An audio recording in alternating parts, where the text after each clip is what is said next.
Diese Konferenz wird nun aufgezeichnet. Perfectly fine.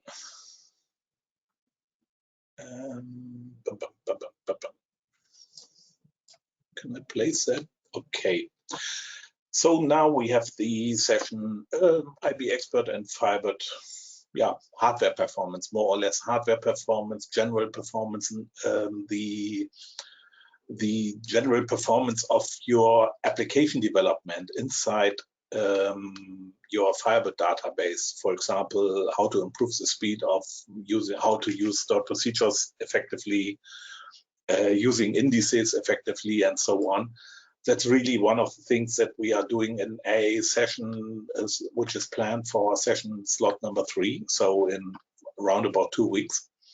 It could be because of Eastern that we have some delays with that, but we will definitely have a session for that also. And let's have a look what we are talking about. If you like to have the benchmark as we had 10 days ago approximately with the German customers in German language, at the same time as I do the presentation, you can download it directly from www.ibexpert.com/benchmark. When you go there, you see directly the website where you have the free download for that. And here is a free benchmark tool link. And when you click on that, you will directly see the possibilities to download the setup benchmark.exe. And this one is completely free. You can use it anywhere. You have no registration or no internet connection is really needed for that.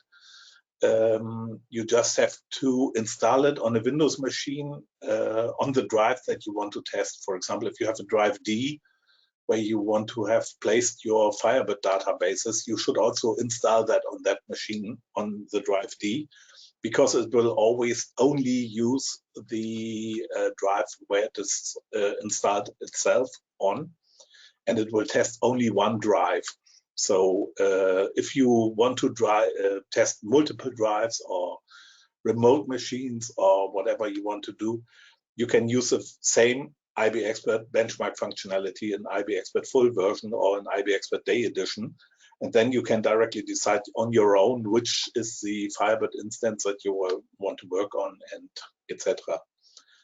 The IBExpert benchmark, when you start that, will be shown similar to this. So you will just have a free screen here, and you will get a information and overview where you can select, do you want to test the Firebird 3.0 super server mode, or do you want to test it on Firebird 2.5 super server? We limited that a little bit because we just want to have this benchmark tool also available for people who have no clue about what they are working on.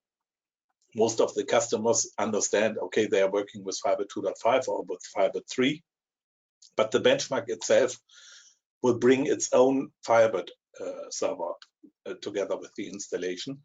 So you do not have to change your existing Firebird server installation, and we do not want to have somebody guessing a master key, password, or something else.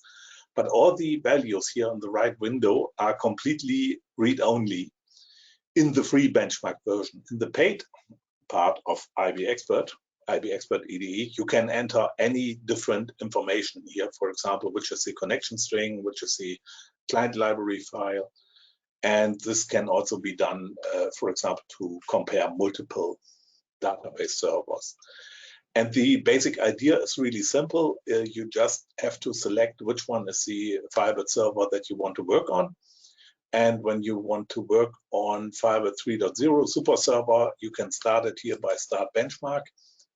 And if you get an error message or received already an error message, there was a version of this software, I think until 3 days ago, and that was displaying an error message. The current version, the current setup is no longer displaying the error message. So just try it out and download it in the newest version always. This machine where I'm currently working on is a really high performance machine. working with Windows 2019 and the server edition, and you will definitely see a lot of servers in real life that are much slower than the system. I will later reboot this machine and show you the same hardware completely with the same Firebird IBExpert benchmark on a Linux environment. And there you will see that the Linux environment is for main speed reasons really faster. I do not know exactly why it is in that way. I know one of the parts of the problem is the NTFS file system, which is standard on Windows. It is definitely part of the problem why Windows is not as fast as on Linux. On Linux, there are better implementations on the file systems and not so many useless processes in the background. But if you, for example, simply start the benchmark on a production machine of your customer, and you will see a value here inside this testing. A drive test, create DB, it is meant in seconds. So it took 5.59 seconds to execute that. It was a temporary file management that is done, for example, when Firebird does not have any index that it can use, or it has to do some group by, order by, having, and so on. In that case, the temporary file management is really important. And this test here is, for example, the multi-threaded test.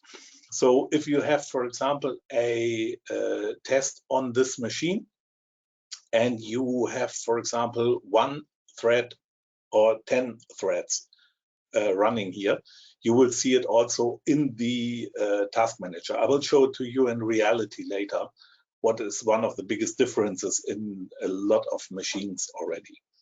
So the basic value here that is calculated here at the end in the so-called drive test is combining all these values together.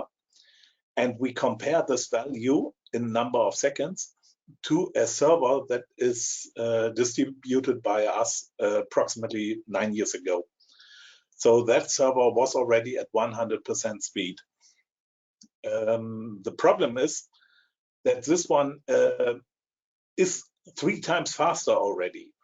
In reality, when you test that on typical customer machines, and especially on virtual machines at customers, you will see values more often in the area of 30%, but not 300%. It is really one of the bad situations that a lot of customers at the moment have. They really believe in their hardware. They really believe in external SAN storage and whatever they have installed for a lot of money. But in reality, especially combined with virtualization, they lose a lot of performance. And most of the applications, when you're doing this benchmark test on a more or less modern laptop, it will be typically around 100, 150% or something like that. With fast NVMe SSDs or so, it can also reach 200% or whatever. But it will typically not result in 30% or 20%. And we really have some results from customers, really big companies like Siemens or so, who were working with a Firebird server with approximately 300 employees. And they had here a result in the drive test of approximately 5%. And that was really horrible slow. And all the people working with that software really complained about the speed there. And it was really incredible that the company was not able to get a faster implementation available. And this company, for example, ordered a workshop with us, and I was there for, I think, 5 days or so in a week, and I demonstrated them how to measure the speed of the server. And even that, most of the times you are talking to people who have to spend money on faster hardware. A lot of people spend a lot of money on faster hardware, but buy something that is really completely still unusable.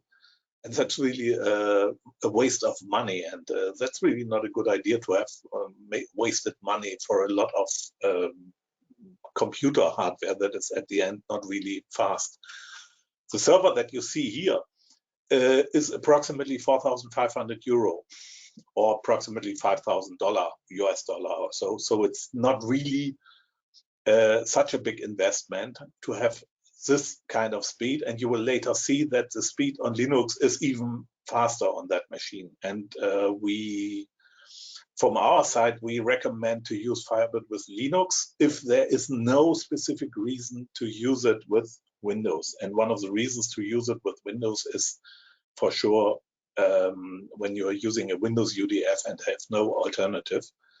But in the session that we are talking about next week, if you like, we will also talk about some functionalities, how to change a database, for example, to use the so-called stored function system inside the database.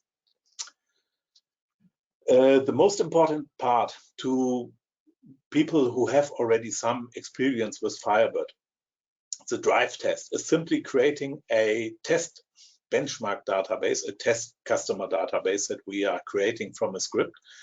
And within the drive test, we change the value of the so-called cache buffers. I will also later talk about some of the settings that you can do inside the IBExpert for the database. Inside the benchmark database, we simply change the values of the cache buffers, default DB cache pages, it's called in the Firebird config file, for this database to 15, which is the smallest value that is possible to be used. And then we are trying to make we execute a stored procedure inside the Firebird database to generate a lot of test data. What is happening here in the test drive is approximately, in the drive test, is approximately 850,000 operations. Operation simply means insert, update, delete, select statements. And that's really one of the things where you can really measure the speed of the drive, because the low level of cache that we are using there is really responsible for making a lot of I/O operations on the external drive. And if you, for example, think about a little bit of physics, when you're working with machines who have the drive on board and connected on PCI 4, like the NVMe drives that are currently built in also in this machine, you will directly see a really fast latency time between the individual operation and the result set. A lot of external drive systems like SANs or external RAID systems or whatever the customer will have is often really good usable for single large files. Or if you, for example, have a video editing system or something like that, that's really cool, that's nice, but it's not the profile that a Firebird server needs. A Firebird server does not need to see a machine, for example, that is capable to copy a file from one drive to another of 5 GB in 5 seconds. That's nice, but it's not the profile that we need in Firebird. The profile that we need in Firebird is more or less, you have to copy 100,000 files, each only 4K or 16K based on the page size. And you copy these files individually in different subdirectories at the same time with perhaps 100 or 1,000 parallel threads. If a machine is capable to do that also really fast, in that case, you will definitely have also good results here in the drive test.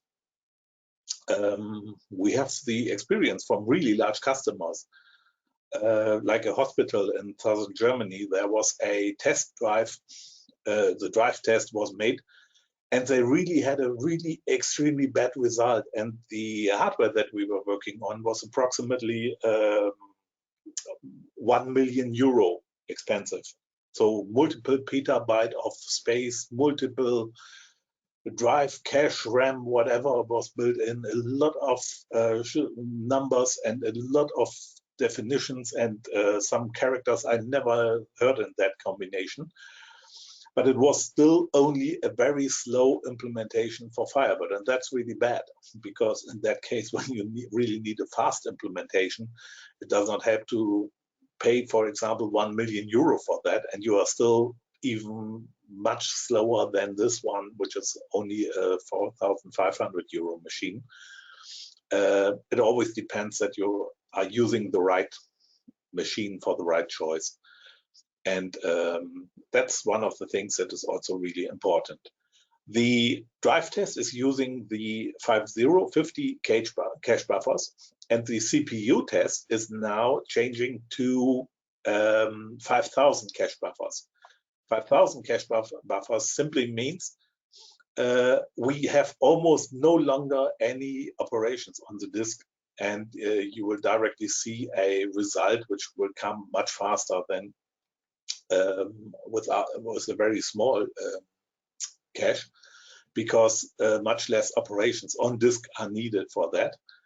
And this one, the multi-threaded line, this one is always 10 parallel threads are executed. And 10 parallel threads are executed simply means it waits for generating several thousands of new orders inside the demo database at the same time. And this value is the most important value when you later have to check out if a server is really fast or not. If this value is really slow, in that case, you will always have a really slow implementation. And only this value, the threads value, so in this case, the 0.77 seconds value is recalculated to the thread test. Thread test simply means we take just this value and compare it to the original machine. And this machine is compared to our original machine approximately 4 times faster. So you directly see here a very big result on that. At the moment, we have the installation, as you can see here in the connection string, we have our own installation, and this installation of Firebird is not really an installation. It is automatically executed in application mode. So there's also no installation needed for running the IBExpert benchmark. The installation that comes with that is doing no service installation or something like that. It's not needed for that. When you want to restart that, it's really simple, and especially on virtual machines, when your customer wants to see the results of his virtual machine, I always recommend to execute this benchmark several times, because sometimes when you execute that, you get better values, and sometimes you get not so good values. And that can really happen because other jobs by the virtual machine host is executed are a little bit different. And that's really one of the things that you always should have in mind when you're working with this benchmark tool. This benchmark tool is, as I said already, completely free. And this value, for example, this machine that you have seen here is on the Windows, approximately 300% in these two categories and approximately 350 in the thread test. We will remember that later. If I will reboot the same hardware machine with Linux on that, and we will see the benchmark test on Linux also later. But first, I want to demonstrate you some of the basic ideas behind that, so that we can see, for example, the big differences between the testings. And let's have a look at that. We can close it here. And let's have a look at IBExpert full version. And IBExpert full version, for example, gives us the possibility to generate a similar database. We go to the script executive and we open a script that is delivered together with IBExpert. And when we go here to drive C, program files, HK software, IBExpert DemoDB, and IBExpert db1_30.sql. That is a script that is already in every IBExpert installation on your machine, so you will have it already also on your machine.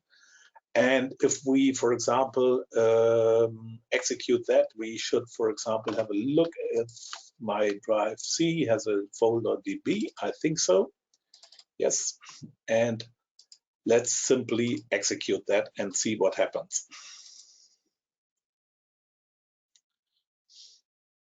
So it is almost a similar database to the database that we are using in the benchmark. That is a more or less copied version that has some additional functionalities for Firebird 3. We will talk about that next week if you like. But in general, we can do exactly the same operations that we can also do in the other machine and in the benchmark. And to give you a short idea what happens when we are doing the benchmark itself, the drive test. The drive test itself is simply using this procedure, init-all procedure. And what we did is, for the drive test, we changed the value in services database properties to 50.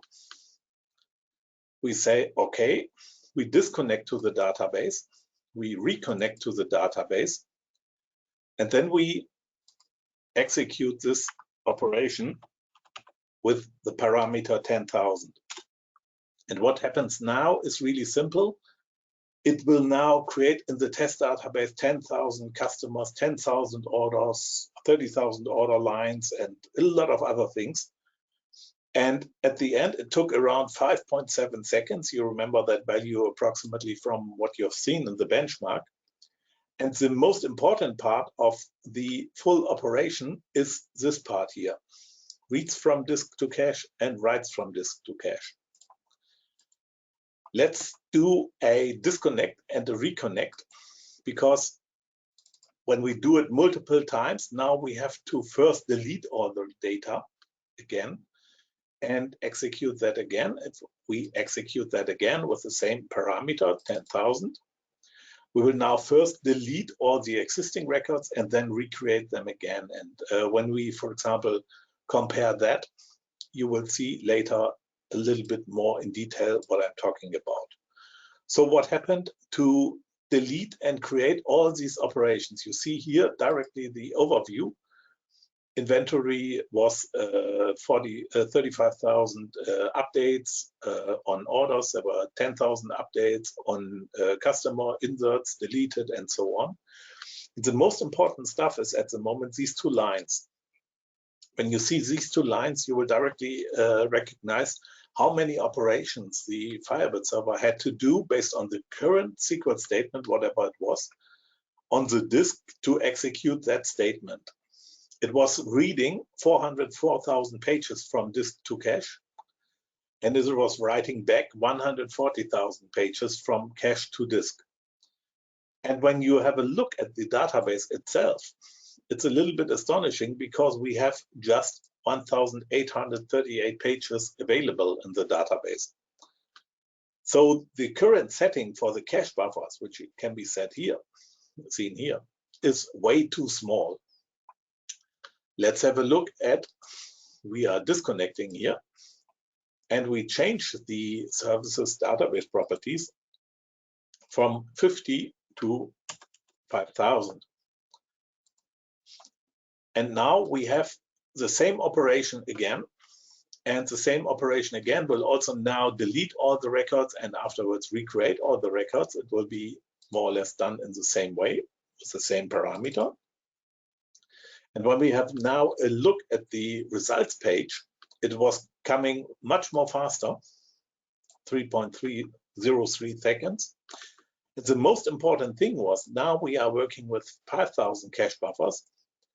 And it was only needed to read from disk to cache for 1,400 pages, and 523 pages were written back to the disk. So that is really one of the things where you can directly see if the cache is large enough for your operation. So even if you are, for example, running a report, a complex report or something like that, it could be very interesting to see that the individual operations inside that application run with much more I/O operations than you expect, and I/O operations are in most end user cases the most problematic part of the server performance. So that gives you a really simple way. So you can do you can see this data when you are running a stored procedure. You can also do the same data when you, for example, run from a SQL statement.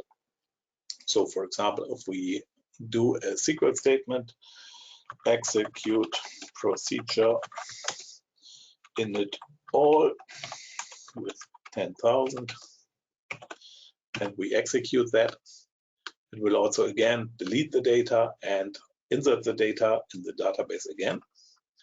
And as you can see here now, again, we still have almost the same operations to be done when we are doing that. When I commit that, and without disconnecting, do the same thing again, we will see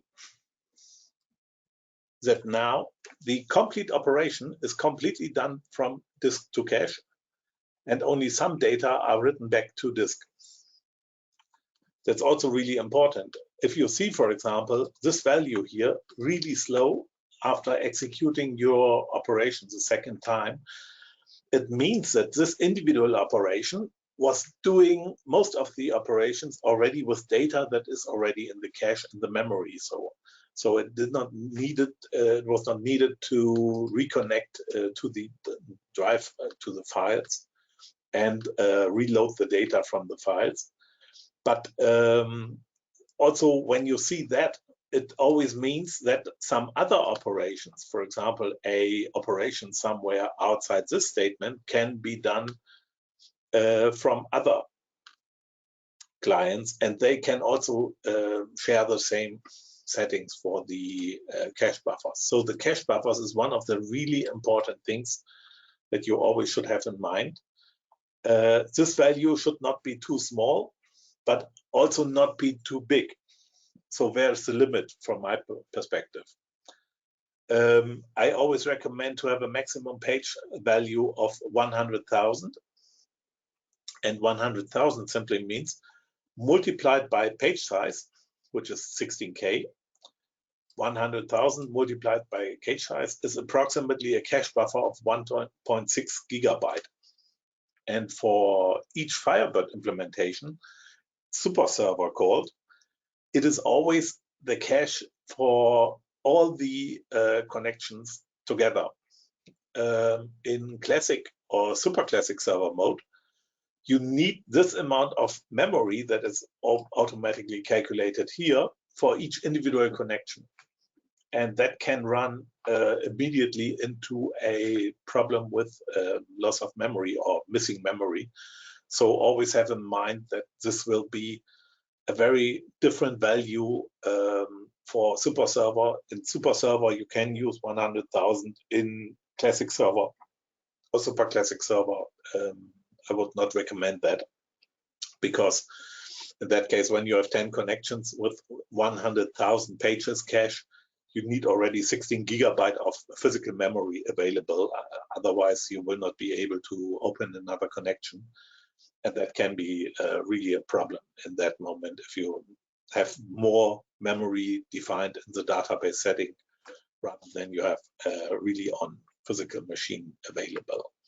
So when you execute that, you have seen also the informations. When I will go back and reload that again, the cache in super server is always cleaned up when the last connection is disconnected, and when the first connection is reconnecting. In that moment, the cache will be growing again and filled up again.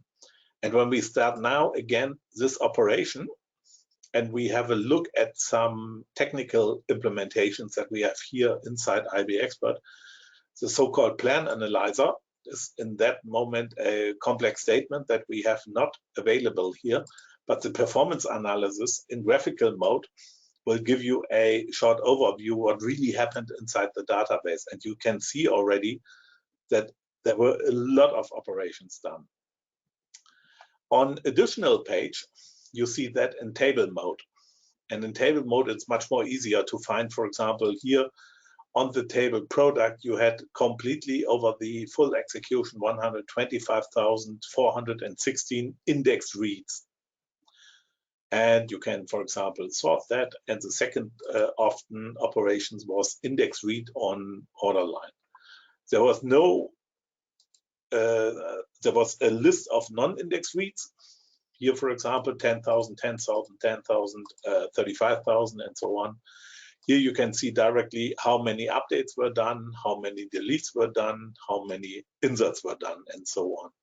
So this gives you already in table mode a very good impression about what happened physically. And in graphical mode, you have one simple tool here, the yellow button, total records. And total records, for example, will give you in a lot of situations a very nice overview that can also now be seen here, that this operation, for example, on the table category had only 17 records in total in that database, but did 10,000 operations. Index operations, that's nice, but 10,000 index operations on a table with only 17 records, that could be definitely a possibility for the optimization of the application.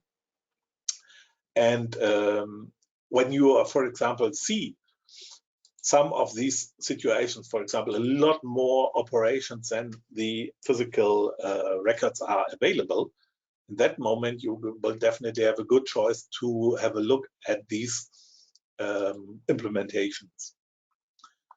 So I think that is already gives you a short introduction about what you can do when you, for example, have a look at the speed of your database server itself. And the speed of your database server itself always depends on the physical speed of the hardware and also on the installation, what you are installing on the machine. And in the next session, if you want to have it, I think end of next week or beginning of the week afterwards, we will do it.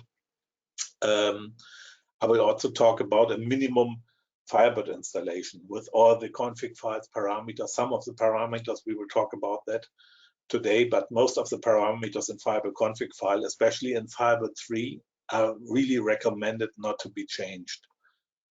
I know that there are a lot of optimized Firebird config files. In most cases, I can guarantee you that when you use one of these config files on a slow machine, it will remain slow. It does not help in any way to make it faster. In most cases, it changes only some of the basic maximum values that are technically possible. For example, if you need, for example, something like the logmem pages or something like that, if you are running to a logmem error, increase that. If you've never seen that error, the logmem error, you do not have to increase that memory. That does not make sense. So just, I know that some of the people try to improve the speed of their server just by changing some things in the configuration. In most cases, it's a waste of time. I also know that a lot of people who are running the Windows Server implementation. We are working here on a Windows Server 2019. One of the problems with Windows Server in all versions is that not all hardware is really good supported in Windows 2019 Server. The hardware that we distribute to customers is definitely good supported, and it works fast, and we have a lot of behind the screen changes in the application, in the hardware configuration also. But we know that a standard configuration, if you, for example, simply try to set up a Windows 2016 or 2019 server together with an NVMe SSD drive, you will definitely be very disappointed. In that case, when you are not able to guarantee the customer a fast driver for this hardware, and a lot of drive manufacturers like Samsung or Intel sometimes also do not distribute proper NVMe drivers for the server systems. They only distribute proper drivers for the desktop systems like Windows 10 or Windows 8. And it does not help to have a fast drive inside if the driver is not perfect. If you want to have such a system a little bit faster, simply add, if possible, an SATA drive with an SSD inside. That's already much faster than most of the external RAID systems or whatever you are using in typical environments. But in a lot of situations, I know from customers where we delivered servers to, they often have the problem if the SATA drive is, for example, behind a RAID controller. At that moment, you sometimes have the problem that you have a CPU that is running at 4 or 5 gigahertz of speed with 8 or 16 or how many cores ever. And they are talking to a RAID controller, which is a Atom processor running at 1 gigahertz with 1 or 2 threads or so. And this can definitely not work fast. If you think about the physical layout of memory chips, the DRAM modules that you have on the main board, they have approximately 200 pins or so. And most of them are used simultaneously to have the data as fast as possible out from the memory chip to the CPU and vice versa. And when you now think about that, all the data that you have already in memory needed to be written back to the disk and taken back from disk to cache and so on, you can think about already that it is not a good idea to have a really slow drive somewhere. And especially the next level of problem is when that is also connected somewhere over the network. And even if the network is a 10 gigabit, whatever network, the latency, the physical latency, for example, gives a lot of people a understanding where the problem is.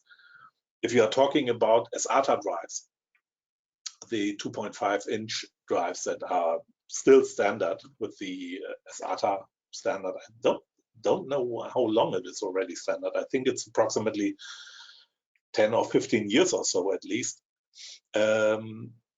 And when you are talking about these drives and you started with a SATA 2 standard a few years ago, you were allowed to use a connection cable up to 90 centimeters. With SATA 3, they changed it, so the physical length of that cable cannot be longer than 60 centimeters. And so we are already in physical environments where the physical limitations are not to be ignored based on this connection to a drive. And if somebody, for example, thinks that it's a good idea to have the storage somewhere after a 10 meter or 20 meter length of cable and expect the same latency as a drive can have on board, it will not work. The latency, if, for example, somebody wants to see one page only of a database file, that is really one of the things that is at the end the difference between the different hardware that you need. We also recommend to have systems with as much power from the CPU perspective as possible. In the current systems, we typically use only the i9 CPUs or specific Xeon CPUs. So we also concentrate on machines that are running up to 5 gigahertz, because also the speed in gigahertz of the machine is really important for the maximum speed of Firebird. That is really one of the things that you also should have in mind. It does not make sense to have 24 cores, for example, but each core has only 2 gigahertz. In that case, you will have a machine that is at least 30%, not 30, 60% slower than the machine that we have with 5 gigahertz. So that's also one of the things that you should have in mind. Not always the best with the most cores CPU is the best for Firebird. Concentrate on the basic idea, keep it small and simple. Sometimes an easier server is a better choice. and the combination of the server together with proper driver software and so on is extremely important. So if you have already now a machine that gives you a good impression of the speed, and you talk to your why did I close it? I didn't want to close it. I wanted to close that part only. And you start the benchmark. The benchmark is really, the intention of the benchmark is simply to have a value for management, end user, end customer, or whoever, to convince them to understand that the machine that they are using are not proper hardware for Firebird. And whatever that means, we have, for example, two different set of machines. If you go to our website, and you can order that machines also in USA or in UK or anywhere in Europe, or we also delivered a machine to Australia already. You can have a machine that is really in good speed, as you've seen it here, for 4,500 euro, and the starting value of a machine is approximately 2,500 euro. So even that you might have already bought a machine that is $50,000, $60,000 or so, we hear from a lot of customers that in that case, when they are using such a machine, it's often really good for a lot of jobs, but it's not good for Firebird. So that's one of the things you always should have in mind. Having a server that can do some jobs fast is nice, but it should do Firebird jobs fast. We also recommend to have a dedicated server. That's also really important.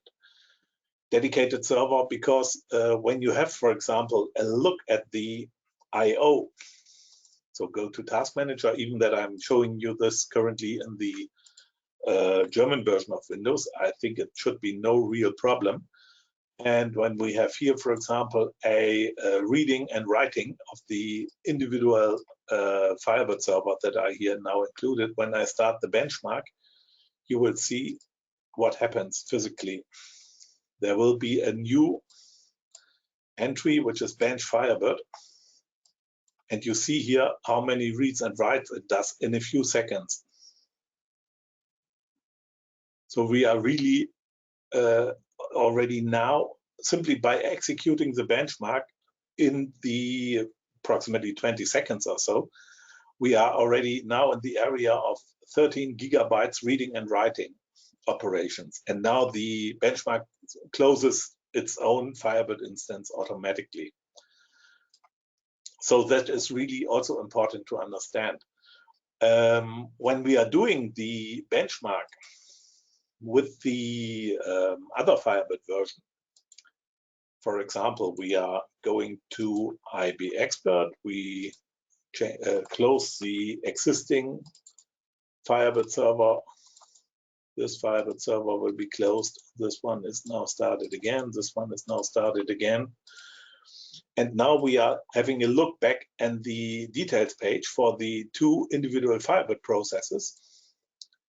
We see that they had almost no I/O load. And this one here is the Firebird Super Classic server. The Firebird Super Classic server is the 2.5 implementation that supports multiple CPUs, but it does not support a common cache for all the connections. And what happens is really easy to understand.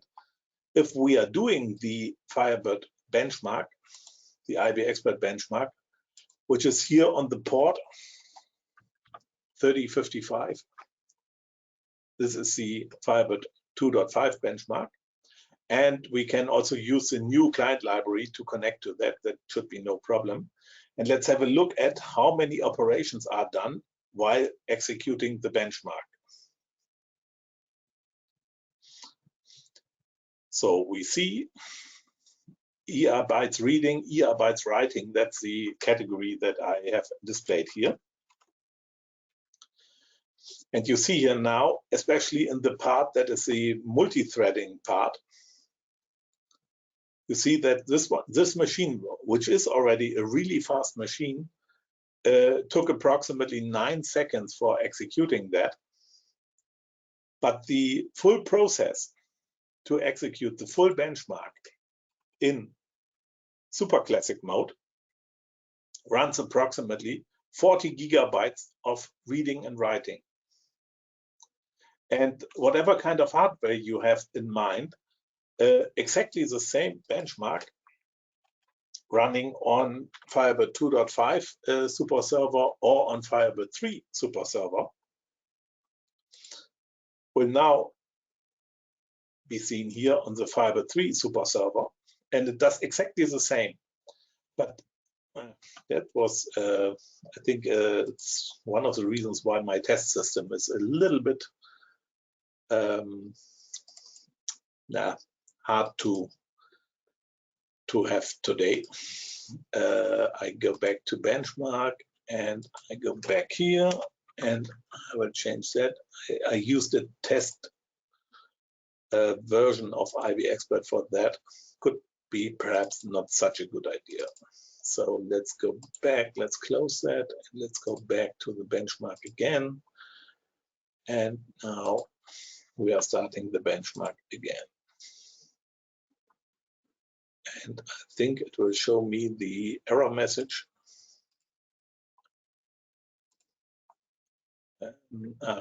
Sorry, I think it was 3030.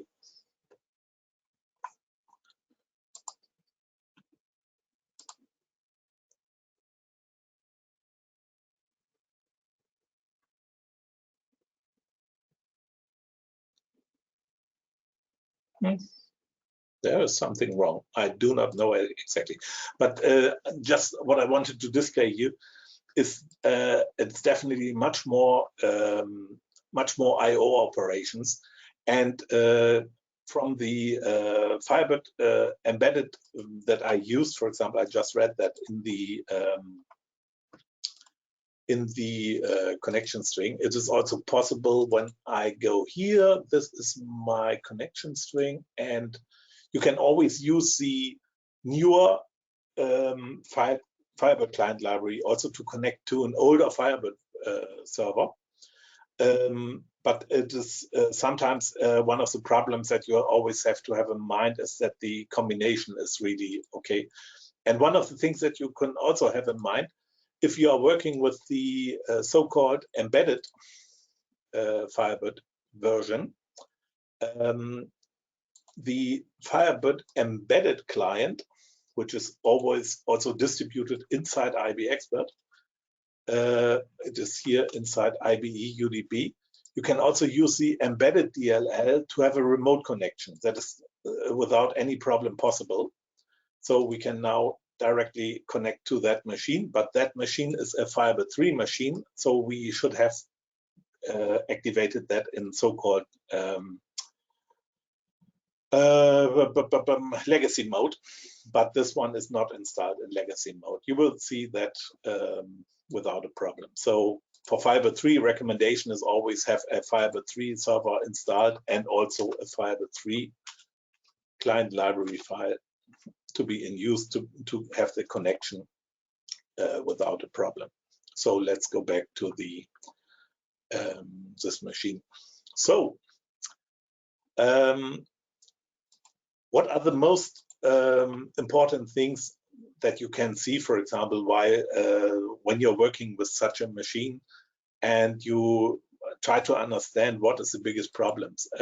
We will just have a short overview at the moment, for example, on services database monitoring, where we see, for example, here an overview about the basic data. And one of the basic data that you always should have in mind, the distance between oldest transaction and next transaction, which is really important for the general speed of your database server. But if you set this, for example, to 0, you will also see some other data. And this one is also really interesting, page reads and page writes. Since this database was opened, it was this number of page reads and this number of page writes. And this gives you also a nice overview about the basic idea from the I/O loading of that system. And based on the attachment, when you go to the attachments, you see also the same informations here with the page reads and page writes. So if you have somebody that you have already in mind that could be responsible for resulting a very large I/O or so, you can directly see that here. The same information is also available here in the statements, because each individual statement will give us also the page reads and page writes information. And when you want to optimize your application, it's definitely a good way to start with the page reads and page writes and try to understand what happens, why this operation does a lot of things more as I/O operations than you would expect before. So in basic, combined the Firebird setup. If you have already done the Firebird setup, you definitely will see that the Firebird setup will give you the option to add the legacy mode in Firebird 3. And in that moment, when you're working with Firebird 3 in legacy mode, you can also connect with the Firebird 2.5 connection library to that. And as I said already, embedded DLL can also connect to a remote server, or if it does not connect to a remote server based on the connection string, it will connect locally to the Firebird server. That was the wrong key again. So always have in mind which one is the inner part of the IBExpert. Okay, and when we have now, for example, a application that runs in several I/O operations, and the I/O operations are on a higher level, you will definitely directly see it here in the task manager window, especially here when you have added the ER bytes reading, ER bytes writing, because in that moment when you have activated that, you can directly read that. Or, as you have seen here, for example, also we are already in a lot of operations from disk to cache and from cache to disk. This one is from disk to cache. This one is from cache to disk, with writing versus reading. Yeah, let's have a look at what are the typical things customers often make wrong. The most important thing from my perspective, when we are talking about a Firebird server, a high-performance Firebird server, we always have to think in background how many units are connected to the process to have the process really writing or reading the data on disk.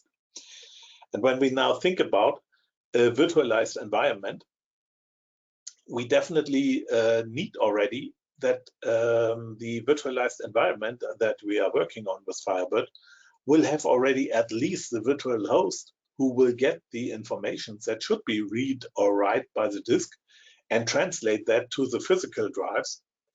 And that's my personal experience with virtualization on the same hardware. You lose between 20 and 80% of the performance of the software of Firebird, because Firebird is really a high-level I/O operating, and I/O operating simply means you really need to have the I/O capacity of the machine, and not something who is talking to something, who is talking to something, who is talking to a RAID controller, and the RAID controller thinks about, did I already found that or not? I think that's really a bad choice. And when you come from a security perspective, a lot of people also have in mind that their basic security system is to have a virtual machine. Have a virtual machine is always a nice idea, but a virtual machine as your only way of having security could already be a bad idea, because the virtual machine, but the virtual machine has a Firebird database file inside the virtual machine. and for whatever reason, the Firebird database file is not written correctly. It has some binary errors. You will have that binary error always also in any other copy of that file. And sometimes people understand that problem even more when you are doing a backup, and in the backup you're getting a binary error. And when you're trying to restore, for example, for whatever reason, you cannot restore the database. We always recommend the Firebird database backup and restore should be done automatically. Even when you have a successful backup, it does not mean that your successful backup is not already finished, because you have to do a restore also. And when the restore was also working without a problem, in that moment, you definitely have a good backup and restore. I can give you an overview about some projects that we have with customers where we have replicated more than 200 databases together. And but this is a restaurant company, and they are running a little bit under their standard hardware load that we have there, because most of the 200 restaurants are, for obvious reasons at the moment, also in Germany, under very low level of performance, because the restaurants are also completely closed, as in different other countries also. But in that case, for example, we have a different way of thinking about speed of a backup and restore. In that project, we are not even using a backup process. We are simply doing a, I will open that page, IBExpert/EFS/ON. No, that's the wrong address. I will have a look up at the right address.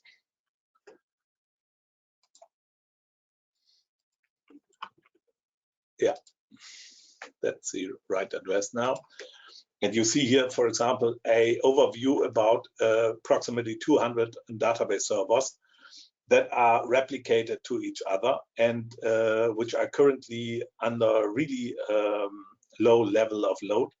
But all the red ones are currently offline for whatever reason. Some of them are a little bit longer offline because some of the restaurants are completely closed. But I wanted to show you majorly that we do not do a backup and a backup job on this project at all, because we have approximately 10 different servers in 5 different data centers that know every record. And if you have a similar situation that you need, for example, a multi-site replication in different locations, because all the restaurants that are, for example, here in red, the CBC Osnabrück or so, they can still work, even that they have no internet connect for whatever reasons. They can still work because they have their local server where they can work on. But currently it's not replicated only. That's just one of the things I wanted to demonstrate you a little bit. It is in a lot of cases a problem when your only backup restore strategy means you do a daily backup and you hope that never have a problem. In a lot of environments, using the backup from yesterday evening is not even a good choice at all. So in that case, you need different technologies. And we have, for example, also implemented technologies like a real-time backup on the second machine and so on. So there are possibilities already in Firebird 2.5, definitely in Firebird 3, and perhaps in Firebird 4. In the next session, I will talk a little bit about advantages of Firebird 3 and also possibilities in Firebird 4. In Firebird 4, there is a kind of declarative replication available. I know that for our project, it would be completely unusable because it's a completely different idea what replication can do. But it could be already a good way to have a kind of a standby backup server on a second machine. For that, it could be a good solution in Firebird 4. But if you remember how long it took that Firebird 3 was published. I think we had the roadmap for Firebird 3 approximately 8 years with a sign on it. It will be available next year. And never ask a programmer what he's talking about when he's talking about to you about time, because programmers have a really different implementation what time is. In most cases, when somebody asks you how long does it take, and the programmer will answer 2 weeks, ask him again, when will this 2 weeks start? Because it's definitely not today.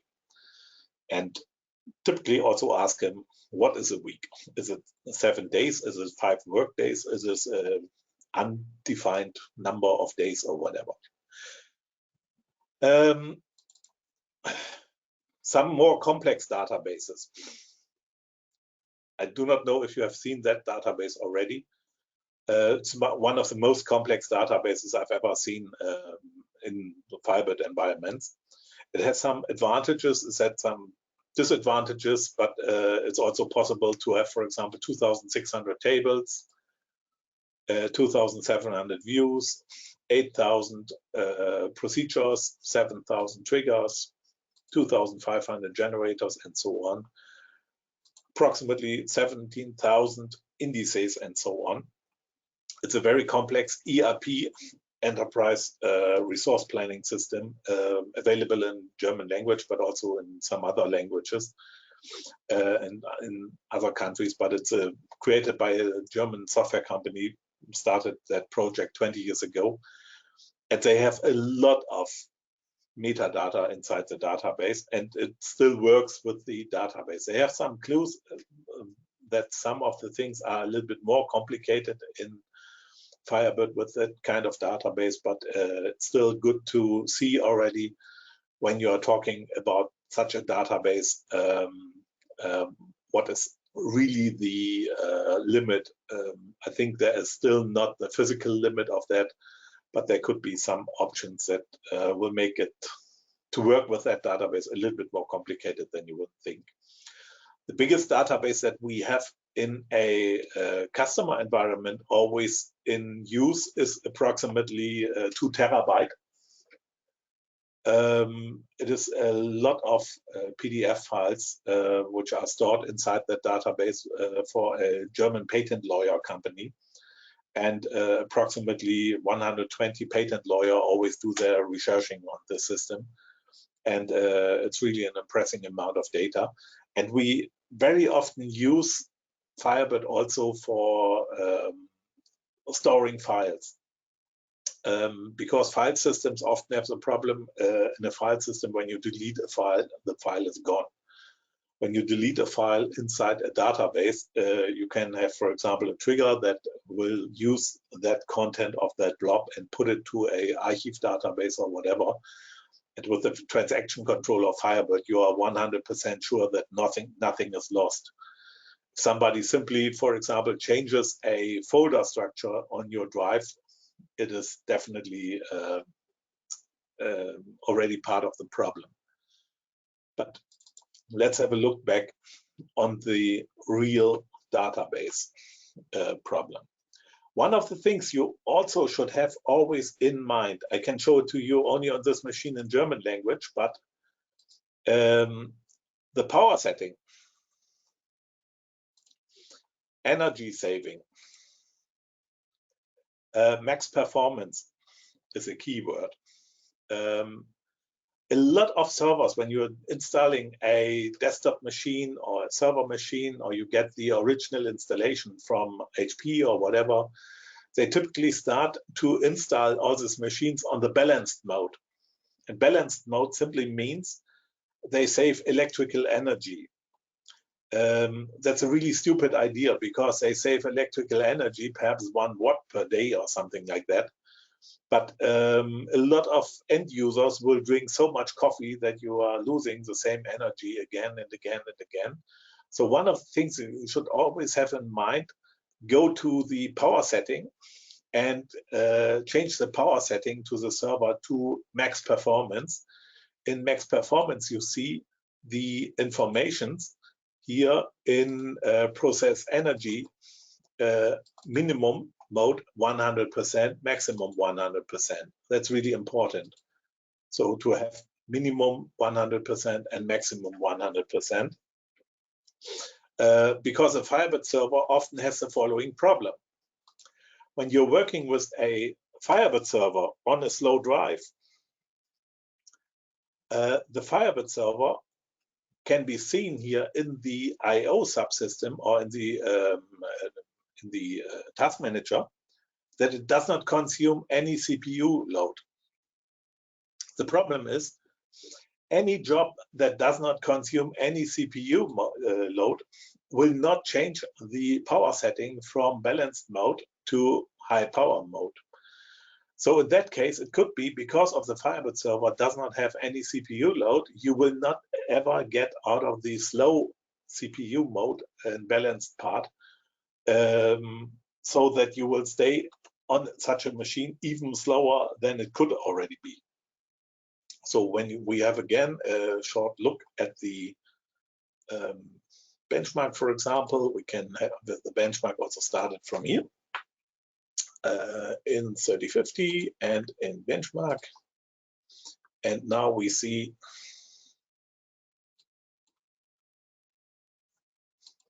that is still the wrong version of the Firebird 3 library. Let's try it again. We understood that there is already a database, bench.fdb. So let's try it again.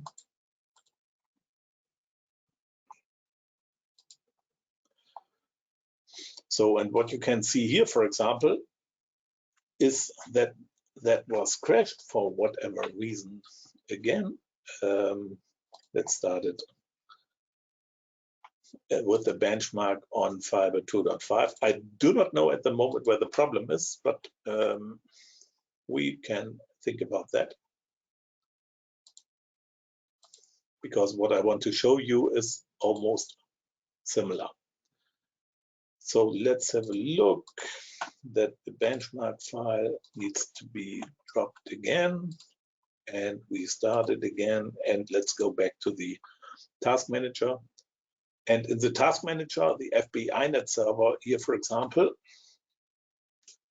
crashes the server again. I do not know why. Let's have a look at the benchmark. The benchmark was running on this machine really successful. And we are really having just a look at the machine here. So that is now already showing us that this machine here is, for example, running at almost full CPU speed, 4.6 gigahertz, even that the base speed of the CPU is only 3.6 gigahertz. So if your CPU, for example, supports a kind of a turbo mode, also activate that. That's also a good idea for Firebird. And it's a little bit hard to see here now how many operations are done, but we can have a look at that in a different way. I do not know exactly why the benchmark inside IBExpert crashes here inside, but I think it's because of the version I created for that machine here. We will definitely test that, and I think it's not working as a real problem on the real world environments. But you will definitely see then when we are starting here, for example, and we starting the benchmark part again, and we going here, and we go to speed high. Here we see, for example, that really a benchmark, the individual version of the Firebird server that we are starting with the benchmark, is really using the CPU. We can also better see it here. Let's try that again.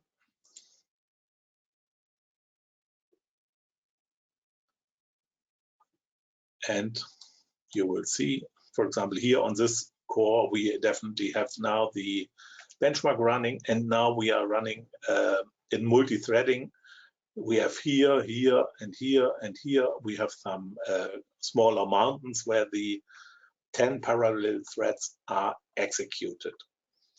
If you want to have the benchmark running on that machine with multiple size of the database, we also have the possibility to run the benchmark. Let's try it again. I really don't know what the problem is, but I try to do it in that way. There is a parameter available, ext. Ext means like extended. If you write here inside extended, it simply means now it does create a database server even 5 times bigger. That's really a strange situation. I will do that later in Linux. It will give you a better overview on that. Let's try it again.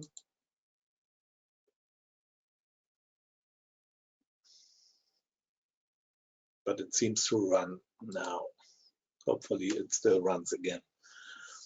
So as you can see here now, one of the things that you always should have in mind, if the Firebird server does not see, if your Firebird server installation on your customer machine does not see any CPU load, not even on one core, the only reason is typically that the drive system is too slow and he has to wait for the drive system. And that's really the worst situation at all. If you have a machine with 4.6 or 5 gigahertz or whatever, and it always have to wait for the drive system. And now you see that we are now going here on the left, you see 50 parallel threads. The normal, the non-extended mode is 10 parallel threads. And now you can see here, for example, almost all cores are really working hard on that job. That is Firebird 3. We still have the advantage in Firebird 3 that we do not have the 3 times or 4 times higher I/O load that the the classic or super classic server in Firebird 2.5 will have, 2.5 will have. And we still have a very good and very fast result here. And when we go to the next one, where we also work with a larger cache, we see here already that this CPU is really under high load. It's almost 100% at the moment. And now all the other jobs are also running on approximately 100%. And that shows you, for example, really that the CPU does not have to wait for the drive. If there is no CPU load visible, it's simply waiting for the drive system. That's really one of the things that you always should have in mind. Okay. I think one of the things I wanted to do now is simply reboot my machine to a Linux machine afterwards. And if you like, if you have some questions, you can use the chat or whatever you want to use and ask me some questions, but you can also use microphone or whatever you want. Feel free to ask me whatever you think makes sense.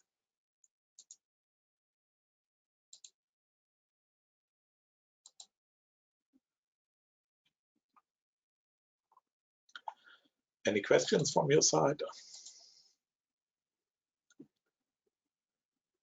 I have one on your restaurant system there. Were you using super server with that, or super classic or classic? Which flavor? We are using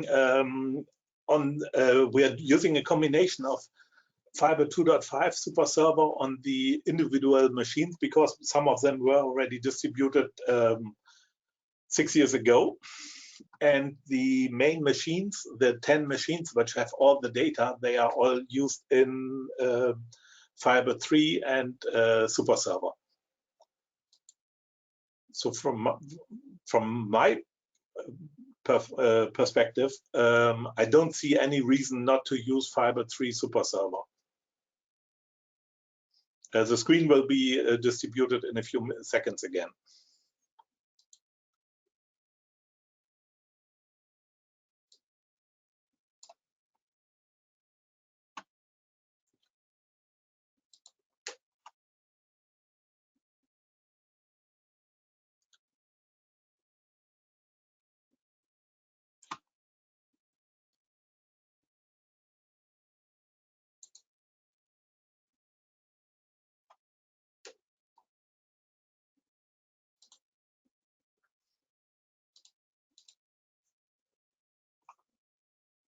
So,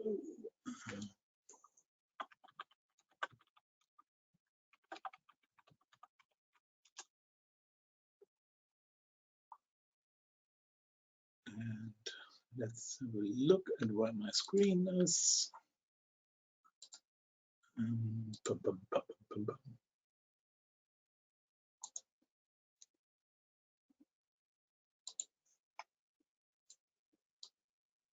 And I think you should now see the screen again. Am I right? Yes. Perfect. So that's Linux. It's exactly the same hardware. I just restarted, rebooted that. We are using exactly the same physical implementation. And so we are now going simply to IBExpert benchmark. And now we are using more or less the same situation, same settings, and so on. And what we see now is the Firebird benchmark speed on Linux. I will talk a little bit later about the replication. That's definitely one of the possibilities that you can have in mind. And you see directly already some changes, I think. So for example, we have here 605%. These values are almost half the values of the Windows version on exactly the same hardware. Physically, we know from Linux, based on our experience, that the driver, the hardware connection model for multi-threaded applications is much better than the one in Windows. That's really a fact. That's one of the biggest problems. And when you remember, for example, this value, which was the multi-threaded 10 threads executed with large enough cache, that is executed here in 0.61 seconds. And this one is was executed under Windows in 0.77 seconds. So it was much slower on Windows, even that we are working here on the same hardware. Now we are starting again the extended benchmark. Extended benchmark means, as I said, we have a 5 times larger database. We have not 10 parallel threads, we have 50 parallel threads. And in the next operation, we execute this with much more parallel threads, as you have seen already in the task manager. And you have a completely different set of values here below. I have not yet remembered what we had before restarting the machine on the Windows machine, but in a lot of situations when I tested that, we are at least twice as fast on this machine with the extended mode. And in next IBExpert public version, we also have a special mode which is called XXL. XXL means we have a database that is 25 times larger than the original one, and we are using 250 parallel threads. And this runs already in a very big difference. And when you have a look, for example, at this result here below, especially for the extended test, you see, for example, here really good values that we have 50 parallel threads where each of these threads were running at the same time, and each was creating 1,000 new orders with a lot of operations on other tables. The full operation here is done in 3.7 seconds. I can only recommend you to try and test that benchmark on any machine of your choice, and you will see definitely a big difference in a lot of situations. And to convince people that they are talking about the slow drive and not the slow CPU, there is a parameter that you can also use. It's called asynchronous. You remember the Firebird properties, forced writes. And async means we are testing the same thing again in forced writes mode off. That is only the typical way to show a customer who is using a machine that is really slow with Firebird that the slowness of his machine is the drive itself. Because when we remember here, we have 463%. this machine is already really fast, so it will not be so much faster in asynchronous mode, but it should be a little bit faster in asynchronous mode, because asynchronous mode simply means it simply gives the operating system the order to write some data, but write it whenever you want. And write it whenever you want is definitely an interesting idea, because Windows especially has a really stupid idea to write it whenever it wants, because it changes the order of writing, and that can result in really bad situations. And when you want to show some customer that the drive that he is using inside his machine or the virtual environment is responsible for the slow results, simply start the benchmark in the normal mode here in IBExpert Day Edition or full version, one time without asynchronous mode and one time with asynchronous mode. You will definitely have bigger differences on standard machines than we have here on this machine, because this machine is extremely fast. That's just the reference that we have. The fastest one that we had here, I think without asynchronous mode, was 625% or something like that. And if somebody has a higher value on any machine, we are just interested in not faking the clock internally, but how you did that. So, and this is one of the machines, for example, also exactly the same hardware architecture that we have here, is also used for the restaurant system. Technically, what we do in the replication, I have not yet prepared a full database for that. But what we are technically doing in the replication, we are doing also workshops for that, is we are creating additional triggers on each of your tables, and we are storing not only the information that somebody was doing an insert and update or a delete on a specific table, we are also storing the individual SQL statement for that. And we are storing that, we call it $log, there's a table name for that. And we simply operate any of the trigger executions when you're doing an update, an insert, or a delete on any of your tables. We put the same information into that $log table, and depending on the version that we are using, we operate the same operation using the execute statement command inside Firebird. It is also available already in Firebird 2.5. And run the same operation in a replicated database. And based on the database definition that we have, we also have no problem to have a multi-site replication, so multi-master replication. So all the people in all the restaurants can write locally for themselves, and everything they write in their own database, it is later already stored inside the replication log file, even when there is no internet connection.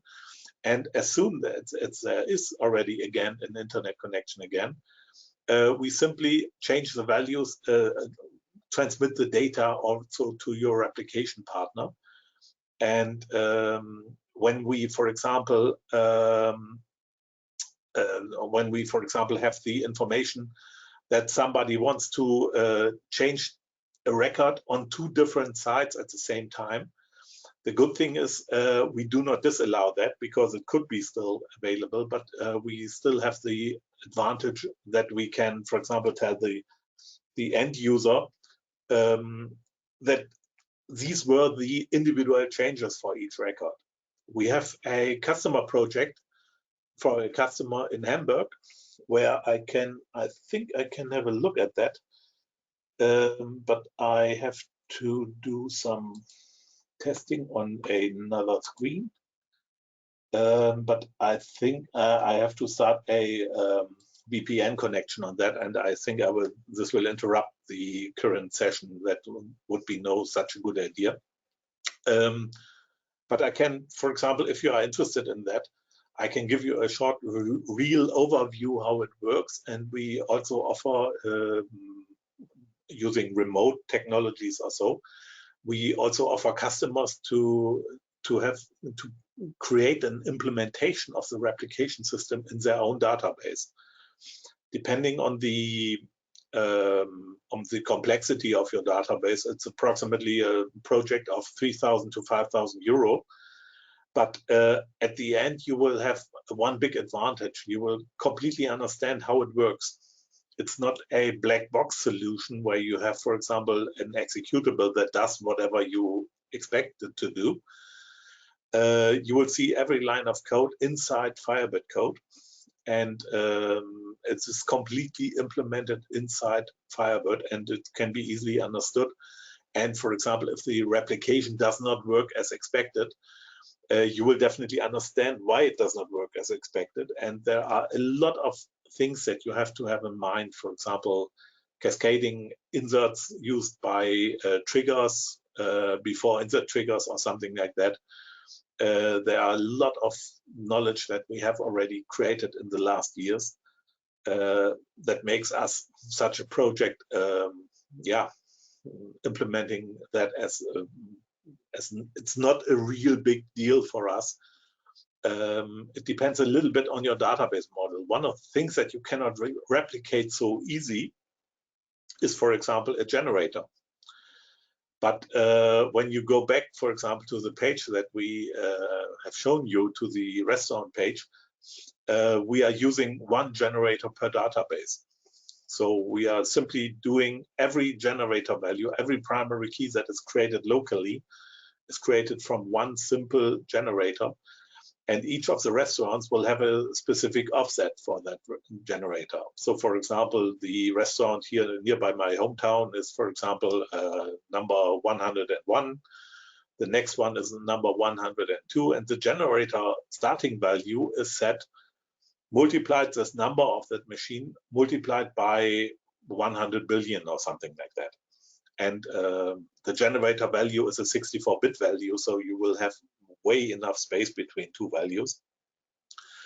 And we do not have to think about creating independent, globally unique primary keys with that moment, because when you are starting inserts on the customer table, new customer 1, new order number 2, new order line number 3, next customer number 4. There is no need that you have the number 2 in the customer table, because the generator does not give you any guarantee that you have no holes between the numbers. It is much more easier if you really think about the number of something unique, and unique simply means it should not be created somewhere else. That's the only thing that we have in mind. And that allows you really simple to replicate the data. So for example, if you need to do an insert on a remote machine, you can do exactly the same in the insert that you have done in your local machine. And the remote machine will still remain all the individual ID values also. So if you have interest in that, perhaps you can vote, for example, after this today's session, that we are doing some more detailed explanation how it works, or it's also possible that we offer, for example, a paid version of this kind of remote session, because we also did that several times for customers in USA. And it's sometimes really easy, because in most cases we are simply having a common view on your database, on your existing database, and we recommend an implementation, how we would implement the replication on that.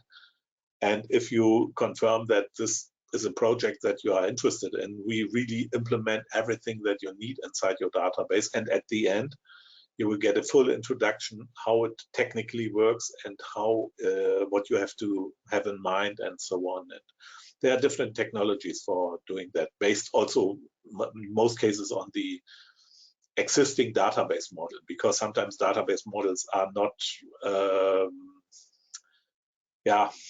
are not the best models. I would call it really simple, because sometimes using primary keys is seems to be not in mind for every database designer. Using foreign keys is sometimes also a very strange idea. Our system works without primary keys, without foreign keys or so, but in that case we have to have something else, that we need to define uniqueness of records. But that's depending simply on database model. If you want, if you are perhaps interested in such a project, simply send us a metadata only copy of your database, and we can have a review and we can make you an offer for that. How much it would cost when you have a replicated version of the database back.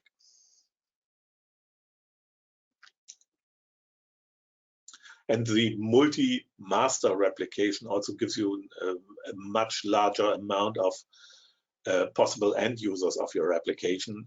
We have, for example, in a lot of customer installations, we have, for example, a reporting server, which is simply the replicated backup server.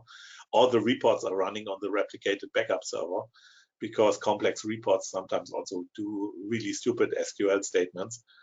And if you, for example, have the SQL statements executed on a separate machine, you do not have the I/O subsystem of the main server under high load, and in that moment you have much better reaction time from the main application.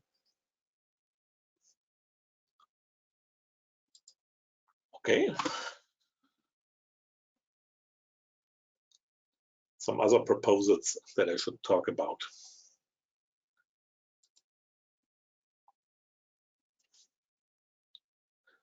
Or do you have already some beer on the table and enjoyed it already?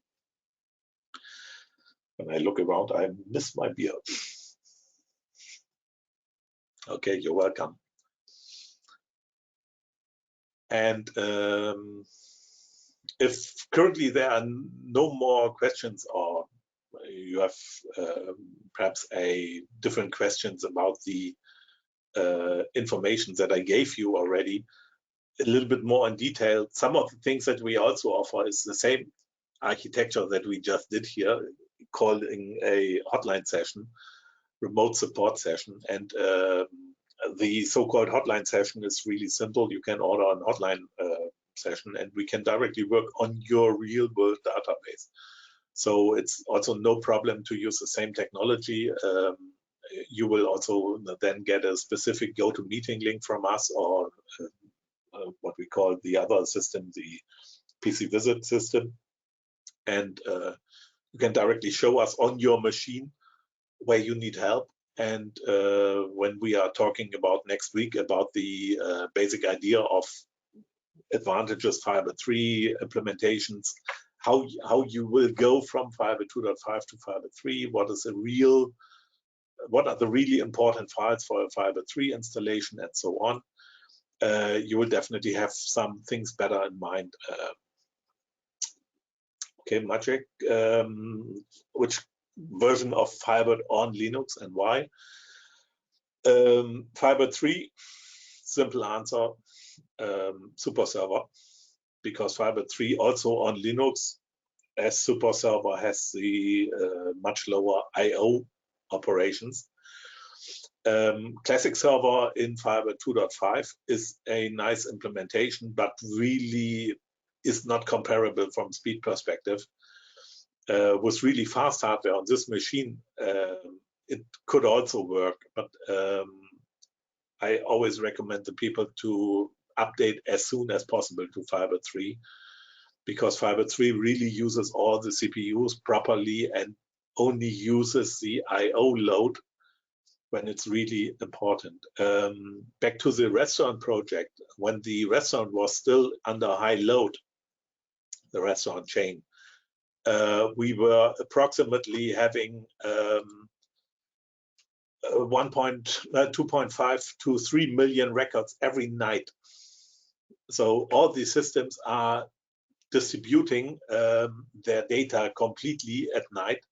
The point of sale system store all the data, and then they put it at 4 o'clock or 4:30 in the morning. They put it into our database.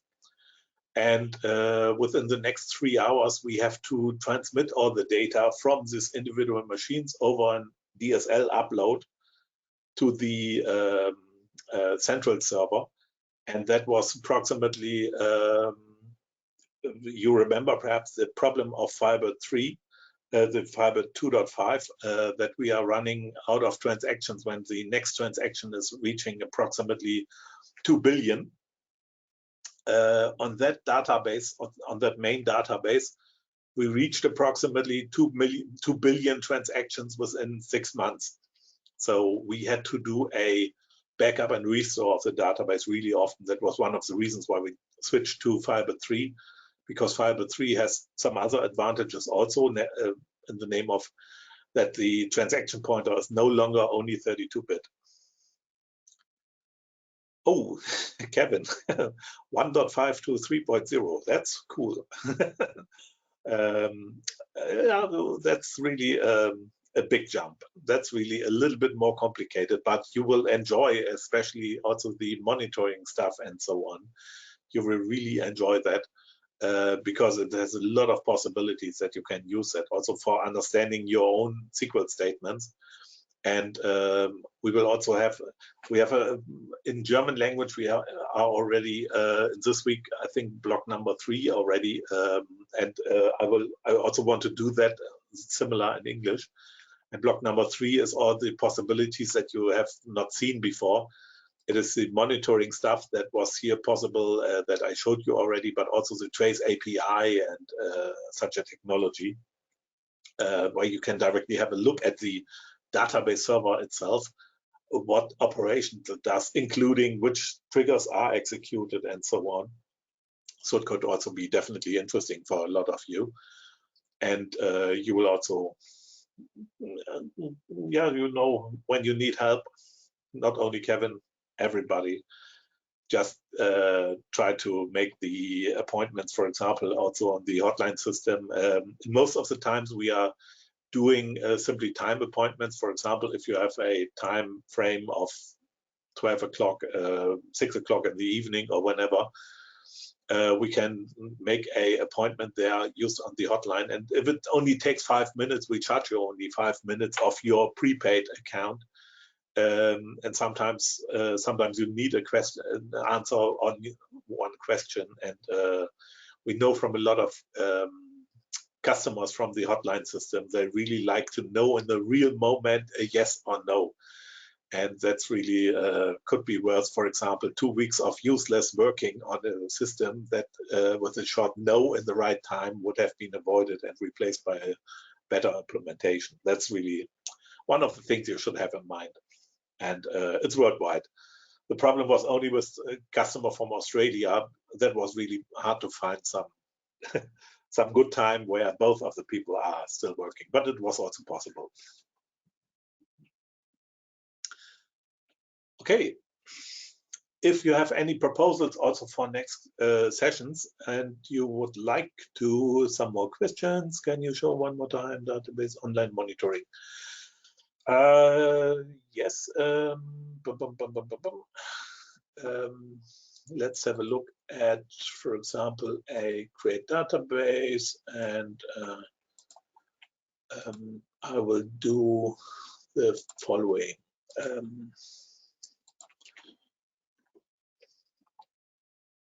Tool, script executive, and loading the script.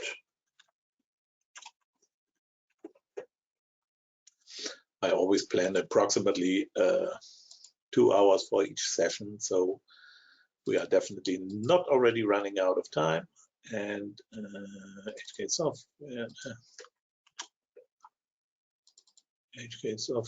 IBExpert. Oh, I take the benchmark database. Nope, the benchmark database, and I create a database 127.001/db/db1.ftb. Client library file is the one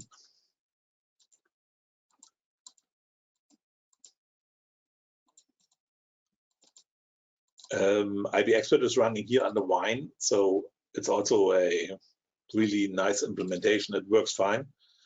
So you can also use it natively on, more or less natively using Wine on Windows, on Linux. So, and we also run the IBEscript module also on Linux. using wine. It's also really good performance.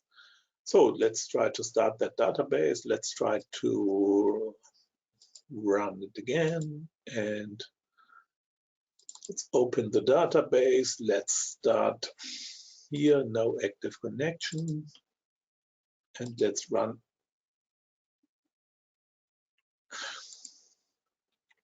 Let's use that parameter.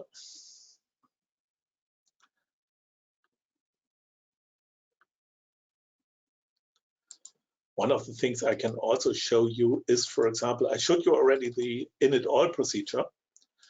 And the init all procedure, for example, took some operations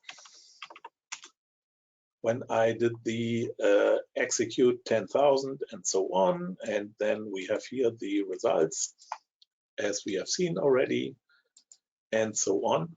And one of the things you could also have in mind, if you are working already with stored procedures and so on inside your database, it's really absolutely recommended to do so. If you're working with that really in complex environments, I would give you a short overview what is possible also in IBExpert. Here, for example, we have the debugging in full version of IBExpert. And what a lot of people do not know, just have a look here at the collect statistics mode. If you are going to collect statistics, you see here a new page control.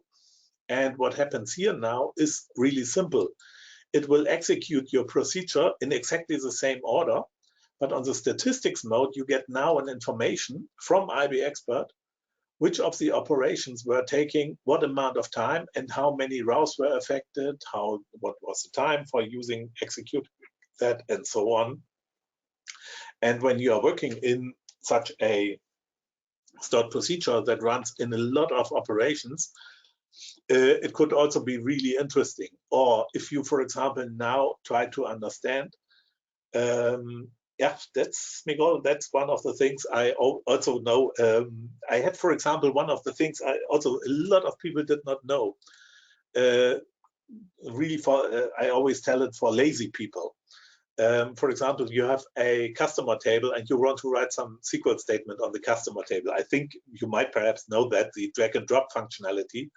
Simply drag and drop the customer table to the editor and do no longer write yourself SQL statements, especially not long lists of parameters, variables, or whatever you want, or even the numbered parameter list when you're doing execute statement on external or something like that and want to use a list of parameters.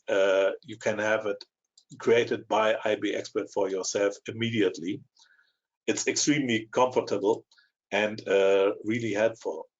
But let's go back to the a short introduction into the so-called database monitoring. In database monitoring, you simply go to statements. And when you have, for example, here's the statements, you always have two connections or two statements here. That is really simple IBExpert itself. But when we go now, for example, and when you want to see what happens in the background, is really simple. Let's have a look at the so-called Trace API. Trace API was introduced, I think, in Firebird 2.1 or so, and it will give us a really nice overview what happens in the background. Happens in the background simply means we are creating a session here on the local machine, just DBA, master key, and so on. And we have everything here set automatically, and we say this one here should be a little bit longer. So SQL statement should be up to 8,000 characters stored in that file. Save config as default, and we simply say OK. And now we have running a technology that is available inside Firebird since Firebird 2.1. And we now can do the following. We can do execute procedure init. I'll do the init all 10,000. And sometimes when you're simply getting a hint from a IBExpert connection, you will already see some operations here inside.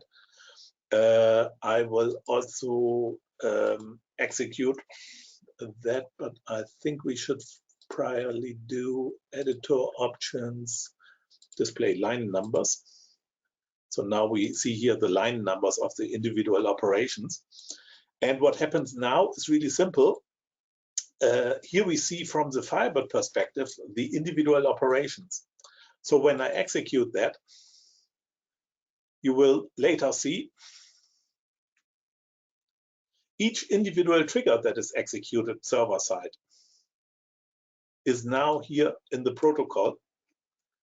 Execute trigger start, execute trigger end, execute trigger start. Here's the trigger name and so on. And when you want to see that a little bit more comfortable, I make it a little bit bigger. I go to pause mode and click on grid view. And now you can see, for example, what really happened in the reality. So when you see, for example, here you have a specific statement ID or a specific statement, and what happens physically, here on the left side, you see the statement number. There were a lot of internal statements, and you can now, for example, have a look and feel about the time executed in milliseconds. You can order by that, and you can have a look. Okay, that part here, whatever it was responsible for consuming most of the time. And that one was, for example, here a delete all. That's expected because that's the main operation that we did. But all some other statements or the individual triggers that were executed sometimes also give you a short idea what happens while your application is going slower and slower and slower.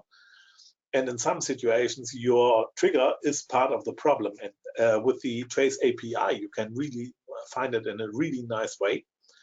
And it is also possible, what Christian is also capable to do, Christian from USA, he's also capable, for example, to implement a monitoring job on your database server, where you simply see what happens here inside that statement. Here you still see this execute procedure and so on. It is still a prepared statement. And what the monitoring job that we do for customers is doing is simply storing the data, how many records were inserted, updated, deleted, inside a real transaction based monitoring table. And then you can, for example, also read the data from yesterday or from 2 days ago and so on. Okay, Kevin, is there a way to see transactions that are hung up? Yes and no. Transactions that are still available from the Firebird server perspective is this one here. You always have here the started timestamp. And in most cases, at least in current Firebird 3 version, in Firebird 1.5, you have different problems. But in Firebird 3, you see typically all the transactions which are still active also here in this list. And when you want to close that, it's really simple, shut down attachment, and that's it. And now when I go back here and try to do that again, I will see that I should have been disconnected. I was not disconnected for whatever reasons, but the database monitoring from transactions allows you to disconnect, for example. I think it was because of the auto refresh, it tried to do a different transaction. And also here you can now see, for example, when statements are multiple times executed and so on, that you can directly see, okay, multiple times deleted, inserted, updated, and so on. So a lot of really interesting stuff, definitely. And I think definitely also some possibilities to improve your application. And even when your customer or the end user, responsible end user, does not vote for or does not want to give money for the fast hardware, it is still possible to improve the application speed a lot, because when the hardware is 3 times faster than a slow hardware, it is possible with the hardware that we distribute, but a SQL statement can also be without a problem often 100 times faster. And the session number 3 that we are doing, that is this one Wednesday session in Germany, but it will also be done in English language. That will also focus on the usage of indices, sometimes also on the misuse of indices, for example, where it is sometimes better to delete an index rather than simply set some new indices, and understanding how an index technically works and so on. So I just have some fun at the moment. I'm still in a lot of customer projects, but I know that people who are interested in such a session and follow our session, it is definitely worth to talk to them about such a thing. And anytime you need more detailed information, just contact me or Christian or IBExpert, info@IBExpert.com, and we will find a help on almost anything, I would say. Yes, I think we had some good time already. Hopefully everybody is not in a problem with fever or whatever. If you have some